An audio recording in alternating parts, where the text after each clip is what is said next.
Hello बच्चों, कैसे हैं आप सब लोग। स्वागत है आप सबका आपके अमेजिंग चैनल मसारदे क्लासेस पे। और आज हम लोग क्लास 9th के चैप्टर के बारे में डिस्कस करेंगे, जिस चैप्टर का नाम क्या है guys? Tissue.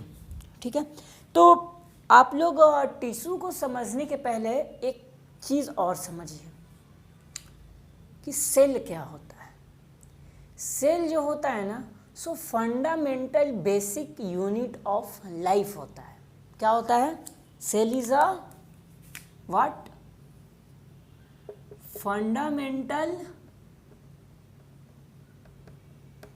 Basic unit of what? Life. आप लोग इसका स्क्रीनशॉट जरा ले लो प्लीज। थैंक्स। चलो अब देखो, fundamental basic unit of life, इसका मतलब समझिए। आप लोगों ने ये चीज़ सुना है कि दुनिया की जितनी भी चीज़ें हैं वो एटम से बनी हुई हैं। ठीक है, ठीक उसी तरह जिस तरह अगर एटम नहीं होता तो कोई भी इस दुनिया में कोई भी सब्सटेंस एग्जिस्ट नहीं करता, उसी तरह अगर ये सेल नहीं होगा, ये सेल नहीं होगा तो हमारा भी एग्जिस्टेंस यानी कि हमारा इस दुनिया में रहना नहीं होगा। सेल नहीं तो एग्जिस्टेंस नहीं हमारा, सेल है तो हम भी हैं। ठीक है, चलिए अब देखिए, अब आगे की बात देखते हैं हम लोग। चलिए अब सुनिए मेरी बात कि अब देखिए टिश्यू क्या होता है। ठीक है, चलिए मेरी बात सुनिए। आपका घर बनता है, ठीक है गाइस, आपका घर बना, ईंट लगे उसमें, ब्रिक्स, ओके। बहुत सारी ब्रिक्स को आपने एक दूसरे के साथ जोड़ा तो एक वॉल का फॉर्मेशन हुआ। किसका? एक दीवार बन गई। आपने बहुत सारे ईंटों को जोड़ा, दीवार बना दिया आपने, दीवार बना दिया आपने। ठीक उसी तरह बहुत सारे सेल मिलकर टिश्यू का फॉर्मेशन करते हैं। क्या? बहुत सारे सेल मिलकर टिश्यू का फॉर्मेशन करते हैं। मेरी बात सुनिए आप लोग, ये एक इंडिविजुअल सेल है। ठीक है, ऐसा और भी सेल आया, और भी सेल आया, और भी और भी और भी और भी और भी और भी और भी और भी बहुत सारा सेल आया, और बहुत सारा सेल मिलकर किसका फॉर्मेशन करेगा गाइस? टिश्यू का। ठीक है दोस्तों, चलिए अब मेरी बात सुनिए।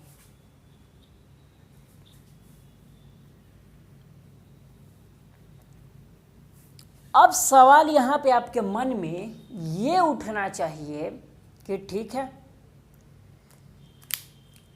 पहले ये चीज़ समझो। आप लोग ये मन में पूछोगे कि जो हम लोग ईंट जोड़ते हैं, ठीक है, ईंट जोड़ के दीवार बनाते हैं हम लोग, तो जो ईंट का साइज होता है वो डिफ़र करता है, मतलब डिफरेंट डिफरेंट साइज का ईंट होता है, कभी कभी होता है।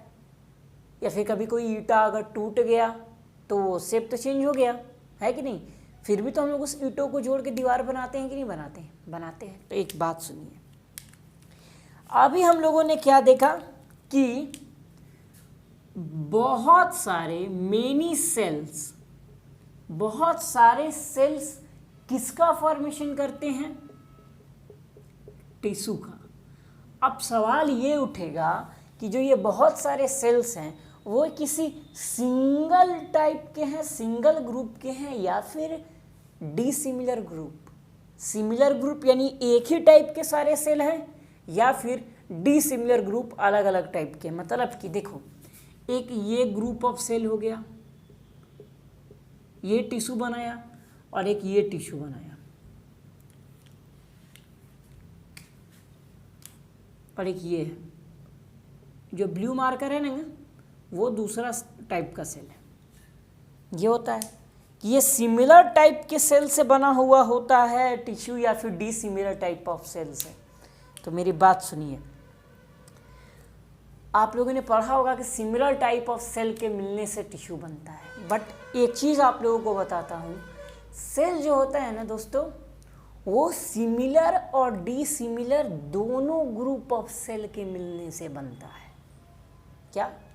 सिमिलर और डिसिमिलर दोनों के दोनों डिफरेंट टाइप ऑफ सेल से बनता है। मतलब सिमिलर सेल से भी मिलकर टिश्यू बनता है और डिसिमिलर सेल के भी मिलने से टिश्यू बनता है। तो चलिए देखते हैं होता क्या है। आइए तो देखिए, पहले हम लोग आते हैं प्लांट्स में, उसके बाद हम लोग चलेंगे एनिमल्स में। ठीक है, तो देखिए, सिमिलर सेल मतलब एक ही टाइप के सेल, एक ही टाइप के सेल मिलकर मेरिस्टेमेटिक टिश्यू का फॉर्मेशन करते हैं। क्या? प्लांट्स में जो मेरिस्टेमेटिक टिश्यू है ना, वो एक ही सिमिलर टाइप ऑफ सेल से बना होता है। यानी कि देखो ये, एक मिनट, देखो ये ब्लैक कलर वाला सिमिलर सेल है, मतलब ब्लैक कलर वाला एक सेल है। ठीक है, तो ये जो है ना, ये सिमिलर सेल होगा, इसमें किसी दूसरे कलर का सेल नहीं आया, इसमें कोई दूसरा कलर इन्वॉल्व नहीं हुआ, यानी कि ये सिमिलर टाइप ऑफ सेल से बना हुआ है। ठीक है, तो प्लांट्स में जो टिश्यू सिमिलर सेल से बना होता है उसको हम लोग कहते हैं क्या? Meristematic tissue. अब बात मेरी सुनिए आप लोग, ये तो हम लोग जान गए कि प्लांट्स में जो सिमिलर सेल से जो टिश्यू बना होता है उसको हम लोग क्या कहते हैं? Meristematic tissue. अब देखिए, अब ये देखिए,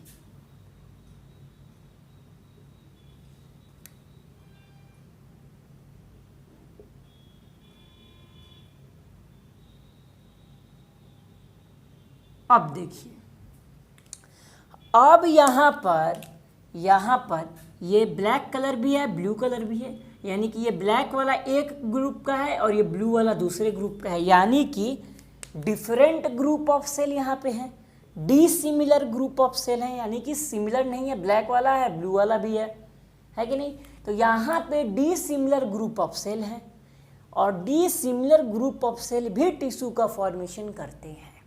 तो देखिए, प्लांट्स में डिसिमिलर ग्रुप ऑफ सेल से जो टिश्यू बनते हैं उन्हें हम कहते हैं क्या?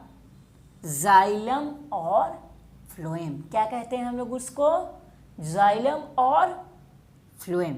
फिर से रिवीजन, प्लांट्स में मेरिस्टेमेटिक टिश्यू क्या होते हैं? वो टिश्यू जो सिमिलर ग्रुप ऑफ सेल से बने होते हैं, और जाइलम और फ्लोएम क्या है?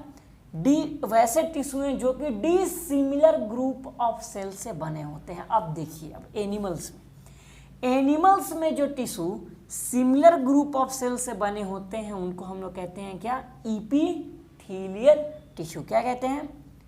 एनिमल्स में जो tissue similar group of cell से बने होते हैं उन्हें हम कहते हैं इपीथीलियल टिश्यू।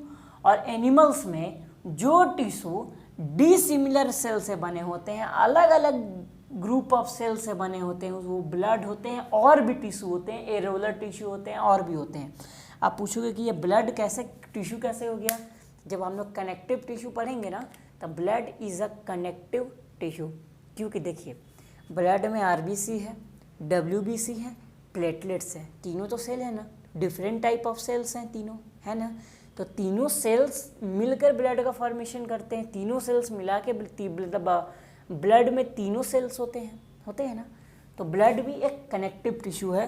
तो यानी कि इसमें आरबीसी, डब्ल्यूबीसी और प्लेटलेट तीनों होता है ब्लड में, तो वो डिफरेंट सेल हैं तीनों। तो डिफरेंट सेल से जो टिश्यू बनता है एनिमल में वो होता है ब्लड, और एरोलर टिश्यू भी होता है और भी चीज़ें होती हैं। तो चलिए आइए, अब हम लोग देखिए, हम लोग जो है ना, पहले चैप्टर को 2 पार्ट में कर देंगे, एक बार में एनिमल टिश्यू, दूसरे बार में प्लांट टिश्यू। तो हम लोग पहले जो टिश्यू करेंगे वो करेंगे एनिमल टिश्यू। ठीक है, चलिए आइए देखिए, जो एनिमल टिश्यू होता है ना, एनिमल्स में जो टिश्यू होता है वो जेनेरली कितने टाइप के होते हैं? 4 टाइप के। कौन कौन से?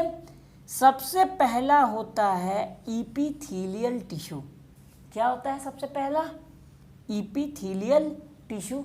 और इपीथीलियल टिश्यू को हम लोग कवरिंग टिश्यू भी कहते हैं। क्यों कहते हैं ये हम लोग अभी देखेंगे। दूसरा जो टिश्यू होता है उसको हम लोग कहते हैं क्या? Connective tissue. क्या कहते हैं दूसरे वाले टाइप के टिश्यू को? Connective tissue.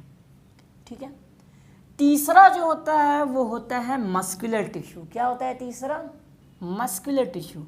और जो चौथा और सबसे लास्ट होता है वो क्या होता है? नर्वस या फिर क्या? Neural tissue. तो एनिमल टिश्यू कितने टाइप के हैं दोस्तों? 4 टाइप के। कौन कौन से? Epithelial tissue, connective tissue, muscular tissue और नर्वस या फिर न्यूरल टिश्यू कह सकते हैं।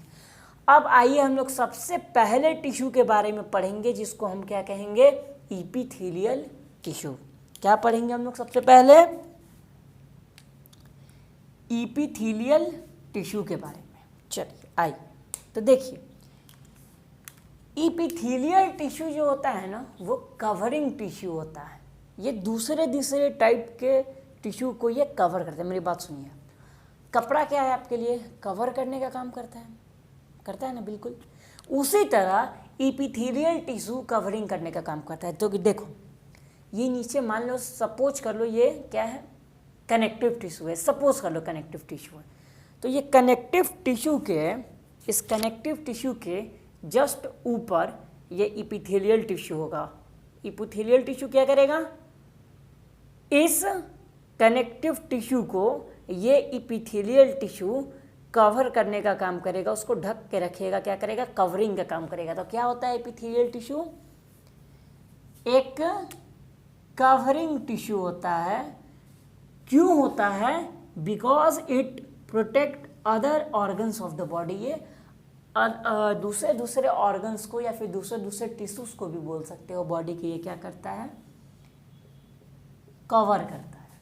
ठीक है, चलिए आइए अब देखिए, अब आपके बॉडी में जितने ग्लैंड है, क्या जितने भी ग्लैंड है आपके बॉडी में, चाहे वो पैनक्रियाज हो, हाइपोथैलेमस हो, थायराइड ग्लैंड, पैराथायराइड ग्लैंड, ये सारी चीज़ें 10th में हैं जिन्हें मैंने अपलोड कर दिया है, आप चाहो तो देख सकते हो।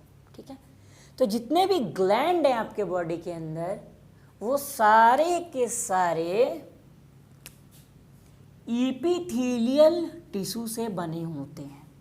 किससे बने होते हैं? सारे के सारे इपिथेलियल टिश्यू से बने हुए होते हैं।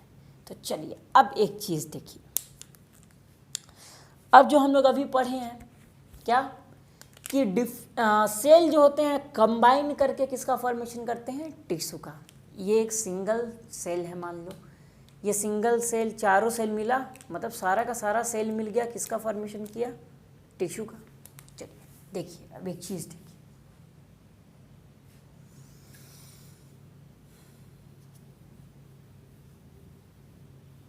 अब देखिए कि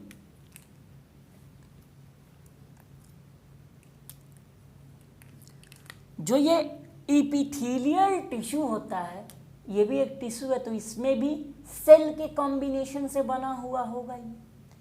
तो ये जो इपिथेलियल टिश्यू में जो सेल्स होते हैं ना काफ़ी ज़्यादा एक दूसरे से डेंसली पैक रहते हैं। क्या? डेंसली एकदम पैक, एक दूसरे से पूरा एकदम जुड़े एकदम चिपक के रहते हैं। जैसे कि आप लोग कहीं जाते हो, बैग में अगर सामान कम रहता है तो कैसे कोंच के और दबा के सामान को भरते हो, उसमें बिल्कुल डेंसली पैक कर देते हो। उसी तरह इपिथेलियल टिश्यू जिन सेल्स से जुड़ के बना हुआ होता है वो सेल्स काफ़ी ज़्यादा क्या होते हैं? डेंसली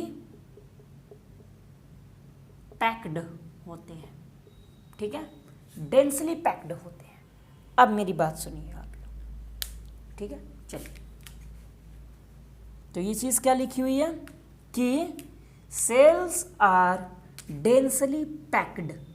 ठीक है, चलिए देखिए,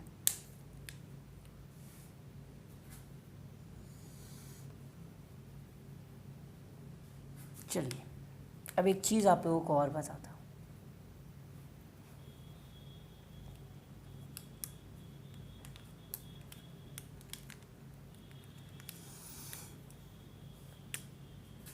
ये मैं जो बनाने जा रहा हूँ ना अभी, ये एक इपिथेलियल टिश्यू है। ठीक है ना, ये हो गया इसका न्यूक्लियस, ये हो गया इसका साइटोप्लाज्म।